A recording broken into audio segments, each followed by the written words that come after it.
What equipment was issued to Roman soldiers? Have you ever wondered what made Roman soldiers so effective in battle? Their equipment played a huge role in their success. Let's break down what they were issued.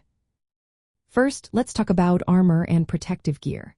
Roman soldiers wore helmets, known as galea, which came in various styles like the culus and montefortino. These helmets protected their heads while allowing them to see and hear well. Most legionaries wore body armor, either a mail cuirass called larica hamata or segmented plate armor known as larica segmentata. This armor was made of iron strips, offering flexible protection. Some poorer soldiers had simpler armor made of a single plate, strapped across their chest. Next, we have the shield, called scutum. This large, semi-cylindrical shield measured about 4 feet by 2.5 feet.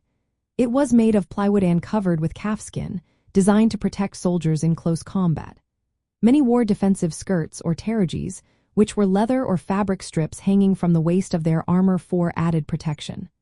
A scarf, known as focal, was worn around the neck to prevent chafing from the armor. Lastly, they wore coligi, heavy-soled military sandals, that provided durability and comfort during long marches. Now let's move on to weapons. The primary weapon was the gladius, a short sword used for stabbing in close combat. Soldiers typically wore it on their left hip. They also carried a pugio, a dagger worn on the right hip, which served as a secondary weapon. The pilum was a heavy javelin designed to be thrown at enemies before engaging in close combat. It was cleverly engineered to bend upon impact, preventing the enemy from reusing it. Some soldiers used a thrusting spear called hasta, especially in the early days of the Republic. As time went on, the spatha, a longer sword, became popular among cavalry and some infantry. Additionally, specialized troops used projectile weapons like bows and arrows, slings, and occasionally crossbows. They also carried plumbati lead-weighted throwing darts clipped to the back of their shields, effective at longer ranges.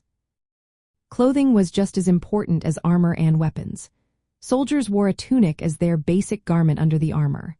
A balteus or belt was worn around the waist to hold weapons and tuck in clothing. Some wore a baldric, a belt over one shoulder for carrying weapons.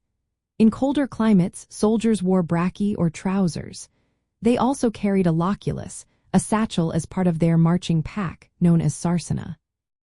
For warmth and protection from the elements, they wore a sagum, a cloak, while commanders sometimes wore a more elaborate cloak called paludamentum. This equipment was carefully designed to balance protection, mobility, and offensive capability. It allowed Roman soldiers to be effective in various combat scenarios and endure the demands of long campaigns. The standardization of gear also helped maintain discipline and uniformity within the legions, contributing to Rome's military success.